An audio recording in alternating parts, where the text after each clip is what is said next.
नमस्कार दोस्तों, MS Hindi academy में आपका हार्दिक स्वागत है। आशा करता हूँ आप सभी लोग अपने घरों में स्वस्थ होंगे, सुखी होंगे। और आज हम सितंबर माह की प्रथम साप्ताहिक सामसामिकी को डिस्कस करने वाले हैं। उससे पहले एक विचार मैं आपके साथ डिस्कस करने वाला हूँ कि आप सभी ने अपने लिए कुछ ना कुछ सपने देखे होंगे, आप सभी के कुछ ना कुछ सपने होंगे और उनके लिए आप दिन रात मेहनत करते होंगे, क्योंकि आप सभी जानते हैं कि मेहनत का कोई विकल्प नहीं होता। तभी आप अपने सपनों को पा सकते हैं जब आप उनके लिए लगे रहेंगे। तो लगे रहिए और एक ना एक दिन आपको आपके सपने जरूर पूरे होंगे। तो शुरू करते हैं हमारा आज का वीडियो। आज का हमारा पहला क्वेश्चन है, प्रेस ट्रस्ट ऑफ इंडिया के नए अध्यक्ष कौन बने हैं? तो हाल ही में एवेक सरकार को प्रेस ट्रस्ट ऑफ इंडिया का नया अध्यक्ष बनाया गया है। ठीक है। और प्रमोद चंद्र की बात करें तो प्रमोद चंद्र को CBDT यानी कि central board of direct taxes, केंद्रीय प्रत्यक्ष कर बोर्ड का अध्यक्ष के पद पर 6 महीने के लिए इनका कार्यकाल बढ़ाया गया है, इसलिए ये न्यूज़ में रहे थे। उषा पादी की बात करें तो उषा पादी को नागरिक विमानन सुरक्षा ब्यूरो की पहली महिला महानिदेशक यानी कि DG के पद पर नियुक्त किया गया है, इसलिए ये नाम आपको ध्यान रखना है। हेमंत खत्री की बात करें तो हिंदुस्तान शिपयार्ड लिमिटेड के चेयरमैन और मैनेजिंग डायरेक्टर के पद पर इन्हें नियुक्त किया गया है, हेमंत खत्री को। और इन्होंने रियल एडमिरल LV साराब का स्थान लिया है। तो हेमंत खत्री नाम आप ध्यान रखिएगा, हिंदुस्तान शिपयार्ड लिमिटेड के CMD बने हैं। अगला क्वेश्चन है, अगले क्वेश्चन की तरफ चलते हैं। हमारा अगला क्वेश्चन है, व्यापार सुधारकारी योजना के तहत कारोबारी सुगमता के आधार पर राज्यों की रैंकिंग के चौथे संस्करण में कौन सा राज्य प्रथम रहा है? तो इस रैंकिंग में आंध्र प्रदेश राज्य ने प्रथम स्थान हासिल किया है 2018-19 के लिए, और 2017-18 में भी ये टॉप पर रहा था। और इस योजना में, इस कार्य योजना की जो ये रैंकिंग जारी हुई है, इसमें दूसरे स्थान पर उत्तर प्रदेश, तीसरे पर तेलंगाना, चौथे पर मध्य प्रदेश और पांचवें स्थान पर झारखंड रहा है। और केंद्र शासित प्रदेशों में दिल्ली जो है प्रथम रहा है। तो आपको दोनों में ध्यान रखना है कि राज्यों की सूची में आंध्र प्रदेश प्रथम रहा है और केंद्र शासित प्रदेशों की सूची की अगर बात करेगा तो दिल्ली प्रथम रहा है। क्वेश्चन बिल्कुल घुमाकर पूछा जाता है। ठीक है। आंध्र प्रदेश की बात करें तो आंध्र प्रदेश देश का पहला राज्य बना है जिसने 3 राजधानी वाला विधेयक पास किया है। और इसकी 3 राजधानी कौन कौन सी हैं? तो इसकी कार्यकारी राजधानी है विशाखापट्टनम, विधायी राजधानी है अमरावती और न्यायिक राजधानी है कुर्नूल। मुख्यमंत्री यहाँ के जगन मोहन रेड्डी हैं और गवर्नर का नाम आपको खास करके ध्यान रखना है विश्वभूषण हरिचंद्रन, क्योंकि ये पूछा जा रहा है SSC के एग्जाम में और भी सारे एग्जाम में ये पूछा जा रहा है गवर्नर का नाम विश्वभूषण हरिचंद्रन। ठीक है। साथ ही साथ आप ये भी ध्यान रखिए कि रम्मी और पोकर खेलों पर आंध्र प्रदेश सरकार ने प्रतिबंध लगा दिया है। विद्या कनुका योजना आंध्र प्रदेश से संबंधित है और CSIR के साथ बल्क ड्रग फार्मा पार्क के लिए समझौता किया है आंध्र प्रदेश सरकार ने। और देश का पहला दिशा महिला पुलिस स्टेशन भी आंध्र प्रदेश में ही खोला गया है, तो ये भी आपको ध्यान रखना है। बाकी त्रिपुरा की बात करें तो त्रिपुरा ने बांग्लादेश से पहली बार अंतर्देशीय शिपिंग कार्गो को प्राप्त किया है। इससे भारत और बांग्लादेश के रिश्ते नई ऊंचाइयों तक पहुंच गए हैं। तो ये भी आपको ध्यान रखना है कि बांग्लादेश से पहली बार अंतर्देशीय शिपिंग कार्गो त्रिपुरा को प्राप्त हुआ है। उत्तर प्रदेश की बात करें तो उत्तर प्रदेश 13 नई जैव सुरक्षा परीक्षण प्रयोगशालाओं का उद्घाटन यहाँ पर हुआ है। साथ ही साथ विशेष बिजली चोरी विरोधी पुलिस स्टेशन की स्थापना उत्तर प्रदेश में की गई है। तो अब बिजली चोरी की जो भी शिकायतें होंगी वो इस विशेष पुलिस स्टेशनों में ही दर्ज कराई जाएंगी, जिससे बिजली चोरी की घटनाओं को रोका जा सके उत्तर प्रदेश में। साथ ही साथ कानपुर मेट्रो को यूरोपियन इन्वेस्टमेंट बैंक से 650 मिलियन का लोन मिला है। तो कानपुर मेट्रो को यूरोपियन इन्वेस्टमेंट बैंक से 650 मिलियन का लोन भी मिला है उत्तर प्रदेश से। राजस्थान की बात करें तो राजस्थान की राजधानी जयपुर में भारत का पहला क्षेत्रीय मतदाता जागरूकता केंद्र शुरू किया गया है राजस्थान राज्य की राजधानी जयपुर में। और साथ ही साथ राजस्थान में नितिन गडकरी जी, जो कि केंद्रीय सड़क परिवहन मंत्री हैं, उन्होंने राजस्थान के अलवर जिले के भिवाड़ी में प्रौद्योगिकी केंद्र का भी उद्घाटन किया है। तो ये भी आपको ध्यान रखना है। अगले क्वेश्चन की तरफ बढ़ते हैं। हमारा अगला क्वेश्चन है, नीति आयोग द्वारा गठित बहुआयामी गरीबी सूचकांक समन्वय समिति के अध्यक्ष कौन बने हैं? तो सुश्री संयुक्ता समददार जो हैं बहुआयामी गरीबी सूचकांक समन्वय समिति के अध्यक्ष बनी है। तो ये आपको ध्यान रखना है। नीति आयोग स्थापना हुई थी 1 जनवरी 2015 को। ठीक है। 1 जनवरी 2015 को योजना आयोग के स्थान पर नीति आयोग आया था। नीति यानी कि national institute of transforming India. बाकी विंकेश गुलाटी की बात करें तो विंकेश गुलाटी को federation of automobile dealers association का 35वां अध्यक्ष बनाया गया है और वर्तमान समय में ये यूनाइटेड ऑटोमोबाइल्स के निदेशक हैं, डायरेक्टर के पद पर ये नियुक्त हैं। LC गोयल की बात करें तो LC Goyal India trade promotion organisation के CMD यानी कि चेयरमैन और मैनेजिंग डायरेक्टर के पद पर इनका कार्यकाल 1 साल के लिए बढ़ाया गया है। ये एक IAS ऑफिसर हैं। और M वीर लक्ष्मी, ये नाम भी आपको विशेष तौर पर ध्यान रखना है। M वीर लक्ष्मी तमिलनाडु की हैं और ये भारत की पहली महिला एम्बुलेंस ड्राइवर बन गई हैं। महिला एम्बुलेंस ड्राइवर बन गई हैं एम वीर लक्ष्मी, तमिलनाडु राज्य की। तो ये आपको ध्यान रखना है। अगला क्वेश्चन की तरफ बढ़ते हैं। हमारा अगला क्वेश्चन है, इंग्लिश प्रो ऐप किसने लॉन्च किया है? तो इंग्लिश प्रो ऐप लॉन्च किया है भारत के शिक्षा मंत्री रमेश पोखरियाल निशंक जी ने। साथ ही साथ किरण रिजिजू की बात करें तो ये खेल मंत्री हैं। इन्होंने भारत का पहला फुटबॉल प्रशिक्षण ऐप एन जोगो को लॉन्च किया है। ठीक है, एन जोगो को लॉन्च किया है किरण रिजिजू ने। राजनाथ सिंह की बात करें तो ये रक्षा मंत्री हैं और इन्होंने 62 सैन्य छावनी के लिए, कैंटोनमेंट एरिया के लिए जीवन बीमा निगम LIC के साथ मिलकर छावनी योद्धा संरक्षण योजना को लॉन्च किया है। छावनी योद्धा संरक्षण योजना राजनाथ सिंह ने लॉन्च की है। के शैलजा की बात करें तो के शैलजा केरल की स्वास्थ्य मंत्री हैं, जिन्हें ब्रिटिश पत्रिका ने टॉप थिंकर 2020 घोषित किया है। ठीक है, तो ये आपको ध्यान रखना है इस क्वेश्चन से। और अगर आपको हमारी वीडियो अच्छे लगते हैं तो इन्हें शेयर जरूर किया कीजिए, ताकि हम ऐसी वीडियो आपके साथ लाते रहें। और जो भी आप हमें एडवाइस देना चाहते हैं, कोई फीडबैक अगर आप देना चाहते हैं तो कमेंट बॉक्स में जरूर दीजिएगा। आपकी फीडबैक का हमें बहुत ज़्यादा इंतजार रहेगा। ठीक है, अगले क्वेश्चन की तरफ बढ़ते हैं। अगला क्वेश्चन है हमारा, गंदगी भारत छोड़ो अभियान किस राज्य ने चलाया है? तो मध्य प्रदेश राज्य ने गंदगी भारत छोड़ो अभियान को 15 दिनों के लिए 16 से लेकर 30 अगस्त तक चलाया है। साथ ही साथ कमांड कंट्रोल रूम की स्थापना भी मध्य प्रदेश में की गई है। PM स्वनिधि योजना, प्रधानमंत्री स्वनिधि योजना में भी मध्य प्रदेश राज्य ही टॉप पर रहा था। तो ये भी आपको ध्यान रखना है। उड़ीसा की बात करें तो उड़ीसा राज्य ने ड्रग पार्क स्थापित करने का निर्णय लिया है।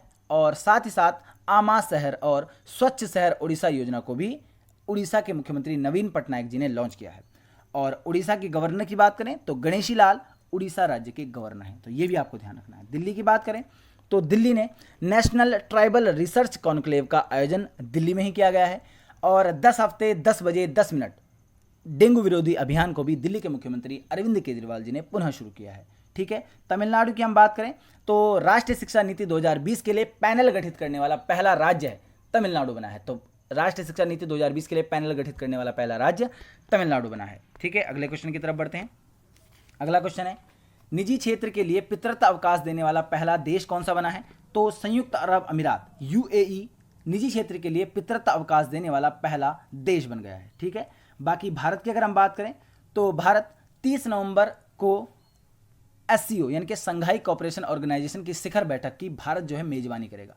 और वैश्विक नवाचार सूचकांक में भारत 48वें नंबर पर रहा है। तो ये भी आपको ध्यान रखना है। वैश्विक नवाचार सूचकांक में भारत की रैंक रही है 48वें नंबर पर, पहली बार ये टॉप 50 में आया है। और टॉप पर रहा है आपका स्विट्जरलैंड। टॉप पर कौन रहा है? स्विट्जरलैंड रहा है। तो ये भी आपको ध्यान रखना है। चीन की बात करें तो चीन दुनिया की सबसे बड़ी नौसेना है और अमेरिकी वार्षिक रिपोर्ट में यह कहा गया है कि चीन दुनिया की सबसे बड़ी नौसेना है। साथ ही साथ मार्च 2F कैरियर रॉकेट को भी चीन ने ही लॉन्च किया है। और थाईलैंड सरकार ने चीन के साथ क्रॉ कैनाल प्रोजेक्ट को रद्द कर दिया है। तो ये क्रॉ कैनाल प्रोजेक्ट जो था अभी न्यूज़ में रहा था, तो ये थाईलैंड और चीन के बीच था, जिसको अभी थाईलैंड ने रद्द कर दिया है। रूस की बात करें तो रूस ने भारत के साथ AK-203 यानी कि AK-203 राइफल्स के लिए MOU साइन किया है। और भारत और रूस ने संयुक्त विजेता के रूप में ऑनलाइन फिडे शतरंज ओलंपियाड को भी जीत लिया है। 48वां शतरंज से आपको ध्यान रखना है कि 48वां विश्व ओपन ऑनलाइन शतरंज जो टूर्नामेंट हुआ था उसमें भारतीय ग्रैंड मास्टर P इनियन ने विजय हासिल की है। ठीक है, वो विजेता रहे हैं। और रूसिया से आप एक और बात ध्यान रखिए कि भारत रूस के साथ इंदिरा नौसैनिक अभ्यास का 11वां संस्करण आयोजित करेगा बंगाल की खाड़ी में। तो ये भी आपको ध्यान रखना है। अगले क्वेश्चन की तरफ चलते हैं। अगला क्वेश्चन है हमारा, अंतर्राष्ट्रीय साक्षरता दिवस कब मनाया जाता है? तो 8 सितंबर को प्रतिवर्ष अंतर्राष्ट्रीय साक्षरता दिवस मनाया जाता है। ये यूनेस्को के द्वारा मनाया जाता है। 26 अक्टूबर 1966 को 14वें सत्र में यूनेस्को ने आम सभा ने 8 सितंबर को अंतर्राष्ट्रीय साक्षरता दिवस के रूप में घोषित किया था। पहली बार 1967 में मनाया गया। इसकी जो थीम रही है 2020 के लिए, literacy teaching and learning in the covid crisis and beyond. ठीक है, यूनेस्को की स्थापना हुई थी 16 नवंबर 1945 को। हेडक्वार्टर इसका पेरिस फ्रांस में है। बाकी 5 सितंबर की बात करें तो 5 सितंबर को भारत के प्रथम उपराष्ट्रपति एवं द्वितीय राष्ट्रपति डॉक्टर सर्वपल्ली राधाकृष्णन के जन्म दिवस को शिक्षक दिवस के रूप में मनाया जाता है। और पहली बार जो शिक्षक दिवस मनाया गया था 1962 में मनाया गया था। और 1954 यानी कि 1954 में डॉक्टर सर्वपल्ली राधाकृष्णन को भारत रत्न भी दिया गया था। और 5 सितंबर को ही इंटरनेशनल डे ऑफ चैरिटी भी मनाया जाता है। ये मनाया जाता है मदर टेरेसा की इनकी मृत्यु दिवस के अवसर पर यह मनाया जाता है। ठीक है, इसी दिन को याद रखने के लिए। तो इंटरनेशनल डे ऑफ चैरिटी, ये भी आपको ध्यान रखना है। बाकी 7 सितंबर की बात करें तो 7 सितंबर को international day of clean air for blue skies 2020, ये पहली बार मनाया गया है 7 सितंबर को, international day of clean air for blue skies. और 1 से 7 सितंबर तक राष्ट्रीय पोषण सप्ताह के रूप में भी मनाया गया है, 1 से 7 सितंबर तक राष्ट्रीय पोषण सप्ताह। 2 सितंबर की बात करें तो 2 सितंबर को विश्व नारियल दिवस मनाया गया है, ठीक है, विश्व नारियल दिवस। और इसका जो थीम रहा है वो है invest in coconut to save the world, तो ये इसका थीम रहा था, थीम भी आपको ध्यान रखना है। अगले क्वेश्चन की तरफ बढ़ते हैं। अगला क्वेश्चन है लेट अस ड्रीम पुस्तक को किसने लिखा है? तो हाल ही में पोप फ्रांसिस ने लेट अस ड्रीम पुस्तक को लिखा है और ये जो किताब है ये दिसंबर में रिलीज की जाएगी, ठीक है। पोप फ्रांसिस की बात करें तो ये अर्जेंटीना के नागरिक हैं, पोप फ्रांसिस, ठीक है। गुरमीत सिंह चौहान की बात करें तो इन्होंने इन्वर्टोनॉमिक्स नाम से एक किताब लिखी है। राधा नायर की बात करें तो इन्होंने breaking the cocoon at the rate 40 नामक किताब को लिखा। और रामचंद्र गुहा ये जाने माने इतिहासकार हैं, इन्होंने कॉमनवेल्थ ऑफ क्रिकेट नाम से एक किताब को लिखा है। अगले क्वेश्चन की तरफ बढ़ते हैं। अगला क्वेश्चन है हमारा, बच्चों के लिए पहला अखबार किस राज्य में प्रकाशित किया जा रहा है? तो असम राज्य में बच्चों के लिए पहला अखबार जिसका नाम है द यंग माइंड्स, इसको प्रकाशित किया गया है, ठीक है। द यंग माइंड्स बच्चों के लिए प्रकाशित पहला अखबार असम राज्य में, और असम ने ही स्वयं योजना को पुनः शुरू किया है, ठीक है। और देश का सबसे लंबा नदी रोपवे जिसकी लंबाई है 1.82 किलोमीटर लंबा, ये असम के गुवाहाटी में ब्रह्मपुत्र नदी पर बनाया जा रहा है। तो देश का सबसे लंबा नदी रोपवे असम में, ठीक है। मानस राष्ट्रीय पार्क ये असम में है। औरंग राष्ट्रीय पार्क गेंडों के लिए ये जाना जाता है, ये भी असम में है। नामेरी राष्ट्रीय उद्यान ये भी असम में है। कांजीरंगा राष्ट्रीय पार्क और डिब्रू सिखोवा राष्ट्रीय पार्क ये सभी असम में है। देहिंग पटकाई बूम वन्यजीव विहार को राष्ट्रीय उद्यान में बदला गया है, इसलिए ये भी न्यूज़ में रहा था, ये भी आपको ध्यान रखना है। गुजरात की बात करें तो गुजरात ने 1 वर्ष के लिए विधायकों और मंत्रियों के वेतन में 30% की कटौती की है। गुजरात के जो गवर्नर हैं उनका नाम आपको ध्यान रखना है आचार्य देवव्रत, और काकरापाड़ा परमाणु ऊर्जा संयंत्र ये भी गुजरात में ही, ठीक है, ये भी आपको ध्यान रखना है। पंजाब की बात करें तो पंजाब सरकार ने आई रखवाली ऐप को लॉन्च किया है। आई रखवाली ऐप ये पंजाब सरकार ने लॉन्च किया है। और कर्नाटक की बात करें तो कर्नाटक भारत का पहला खिलौना निर्माण समूह यानी कि टॉय क्लस्टर कर्नाटक के कोपला में बनाया जाएगा। तो टॉय क्लस्टर यानी कि खिलौना निर्माण समूह कोपला में बनाया जाएगा जो कि कर्नाटक में है, ठीक है। अगले क्वेश्चन की तरफ बढ़ते हैं। हमारा अगला क्वेश्चन है AIR स्कैनर ऐप को किस IIT ने विकसित किया है? तो हाल ही में IIT बॉम्बे ने AIR स्कैनर ऐप को लॉन्च किया है, ठीक है। IIT मद्रास की बात करें तो डेटा एनालिटिक्स लैब की स्थापना IIT मद्रास ने की है। दिल्ली की बात करें IIT दिल्ली ने चक्र डिकोव जो कि N95 मास्क को पुनः उपयोग में लाने के लिए बनाएगा। तो चक्र डिकोव इन्होंने बनाया है जिससे कि N95 मास्क को दोबारा उपयोग किया जा सकता है, ठीक है। बाकी IIT गुवाहाटी की बात करें तो इन्होंने डेटा प्रोटेक्शन प्रोजेक्ट के लिए पेंटा यूबिस चेक गणराज्य विश्वविद्यालय के साथ साझेदारी यानी कि MOU साइन किया है। अगले क्वेश्चन की तरफ बढ़ते हैं। हमारा अगला क्वेश्चन है विश्व का सबसे बड़ा सौर वृक्ष कौन विकसित कर रहा है? तो CSIR यानी कि council of scientific and industrial research Simri ने पश्चिम बंगाल के दुर्गापुर में विश्व के सबसे बड़े सौर वृक्ष को विकसित किया है, ठीक है। बाकी टाटा स्टील की बात करें तो टाटा स्टील ने कोविड-19 स्वैब कलेक्शन यूनिट को स्थापित किया है।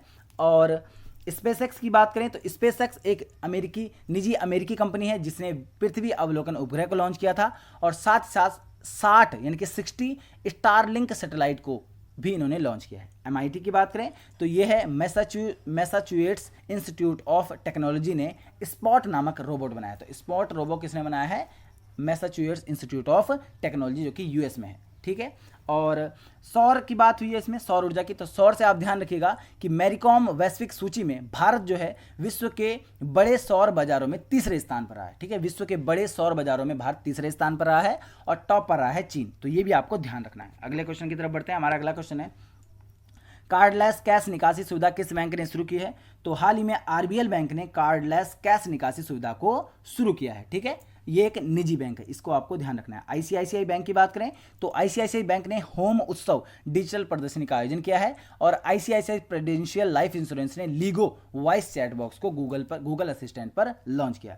साथ साथ साउथ इंडियन बैंक की बात करें तो साउथ इंडियन बैंक ने मुरली रामकृष्णन को MD CEO के पद पर नियुक्त की गई है और पंजाब और सिंध बैंक के MD CEO के पद पर एस कृष्णन को लॉन्च किया, नियुक्त किया गया, माफ कीजिएगा। एस कृष्णन ये पंजाब और सिंध बैंक के, और मुरली राम कृष्णन ये साउथ इंडियन बैंक के। तो आपको कंफ्यूज नहीं होना है, ध्यान रखना है। अगले क्वेश्चन की तरफ बढ़ते हैं। अगला क्वेश्चन है, कायरा आडवाणी को किसका ब्रांड एम्बेसडर नियुक्त किया गया है? तो हाल ही में मिंत्रा ने कायरा आडवाणी को अपना ब्रांड एम्बेसडर बनाया है। कोका कोला की बात करें तो कोका कोला ने संकेत रॉय को भारत में अपना नया कंपनी प्रमुख बनाया है और कृष्ण कुमार को अपना चेयरमैन बनाया है। तो ये आपको ध्यान रखना है। कोका कोला के ब्रांड एम्बेसडर रणवीर कपूर हैं। बजाज अलियांस के ब्रांड एम्बेसडर बने हैं आयुष्मान खुराना, और एसबीओ टॉप एक स्पोर्ट्स बुक कंपनी है और इसने ड्वेन ब्रोवो को अपना नया ब्रांड एम्बेसडर बनाया है। और ड्वेन ब्रोवो 500 विकेट लेने वाले, क्रिकेट के किसी भी फॉर्मेट में, T20 फॉर्मेट में 500 विकेट लेने वाले पहले बॉलर बने हैं। ठीक है, अगला क्वेश्चन है, इंडो पैसिफिक क्लब यानी कि हिंद प्रशांत क्लब में कौन सा देश शामिल हुआ है? तो हाल ही में जर्मनी को इंडो पैसिफिक क्लब में शामिल किया गया है। जर्मनी की राजधानी है बर्लिन और चांसलर है एंजेला मार्केल। मालदीव की बात करें तो मालदीव को राष्ट्रमंडल खेलों में पुनः शामिल किया गया है। और राष्ट्रमंडल खेलों की बात करें तो 2020 में जो राष्ट्रमंडल खेल होंगे वो बर्मिंघम इंग्लैंड में होंगे। ठीक है, ब्राज़ील की बात करें तो ब्राज़ील ने महिला फुटबॉल टीम को भी पुरुषों के समान वेतन देने की घोषणा की, यानी कि महिलाओं की जो फुटबॉल टीम होगी उसको पुरुषों के बराबर ही वेतन दिया जाएगा। कहां पर? ब्राज़ील में। श्रीलंका की बात करें तो श्रीलंका की अध्यक्षता में बिम्स्टेक की स्थायी कार्य समिति की चौथी बैठक, ठीक है, आयोजित हुई है श्रीलंका की अध्यक्षता में। ये आपको ध्यान रखना है। और बिम्स्टेक की बात करें तो बिम्स्टेक की स्थापना हुई थी 6 जून 1997 को। हेडक्वार्टर इसका ढाका में है। और इसके जो सदस्य देशों की बात करें तो बांग्लादेश, श्रीलंका, भारत, नेपाल, भूटान, थाईलैंड और म्यांमार, ये इसके सदस्य देश हैं। अगले क्वेश्चन की तरफ बढ़ते हैं। अगला क्वेश्चन है हमारा, लेबनान का नया प्रधानमंत्री किसे नियुक्त किया गया है? तो हाल ही में मुस्तफ़ा अदीब को लेबनान का नया प्रधानमंत्री बनाया गया है। आकिम वुमी आदिसिना की बात करें तो इनको अफ्रीकी विकास बैंक का अध्यक्ष बनाया गया है। ठीक है, केनिची आयुकावा ये मारुति सुजुकी के सीईओ हैं और इनको society of Indian automobile manufacture के अध्यक्ष पद पर नियुक्त किया गया। लीसा कैंपबेल की बात करें तो कैनेडियन स्पेस एजेंसी की पहली महिला अध्यक्ष बनी है लीसा कैंपबेल। अगला क्वेश्चन है हमारा, लास्ट क्वेश्चन है, इटली में भारत का राजदूत किसे बनाया गया है? तो हाल ही में नीना मल्होत्रा को इटली में भारत का राजदूत बनाया गया है। ठीक है, और विक्रम मिस्री की बात करें तो ये चीन में भारत के राजदूत हैं। शंभू एस कुमारन की बात करें तो ये पलाऊ और माइक्रोनेशिया में भारत के राजदूत नियुक्त किए गए हैं हाल ही में। और राजू कुमार श्रीवास्तव ये क्रोशिया में भारत के राजदूत बने हैं। और राजदूत और उच्चायुक्त में मैंने आपको अंतर बताया था। राजदूत वे होते हैं जिनको राष्ट्रमंडल देशों यानी कि जो देश कभी ना कभी इंग्लैंड के गुलाम रहे हैं उनमें नियुक्त किया जाता है, जिनको वो होते हैं राजदूत। और इसके अलावा और देशों में जो नियुक्ति दी जाती है उनको कहते हैं उच्चायुक्त। ठीक है, जैसे कि भारत का जो उच्चायुक्त होगा अमेरिका में उनका नाम है तरनजीत सिंह संधू, तो वहाँ पर उच्चायुक्त होता है। ठीक है, और देशों में, कॉमनवेल्थ देशों में राजदूत होता है। ये आपको ध्यान रखना है। ठीक है, और आज का हमारा पिछला जो हमारा सवाल था, राष्ट्रीय स्वच्छता केंद्र को किसने लॉन्च किया है? तो नरेंद्र मोदी ने लॉन्च किया है। ठीक है, आपने इसका सही जवाब दिया है। और आज का हमारा सवाल है, भारत के सबसे लंबे नदी रोपवे का निर्माण किस राज्य में शुरू हुआ है? तो ये इस क्वेश्चन का अगर आपको उत्तर आता है तो आपको कमेंट बॉक्स में लिखना है। ठीक है, डिटेल में लिखना है और जरूर से जरूर लिखना है, चाहे आपको नहीं भी आता तो ढूंढ कर आपको लिखना है। वीडियो अगर आपको अच्छा लगा तो वीडियो को लाइक कीजिए, अपने दोस्तों के साथ वीडियो को शेयर कीजिए और इसी तरह की और वीडियोज़ देखने के लिए हमारे चैनल को सब्सक्राइब कीजिए।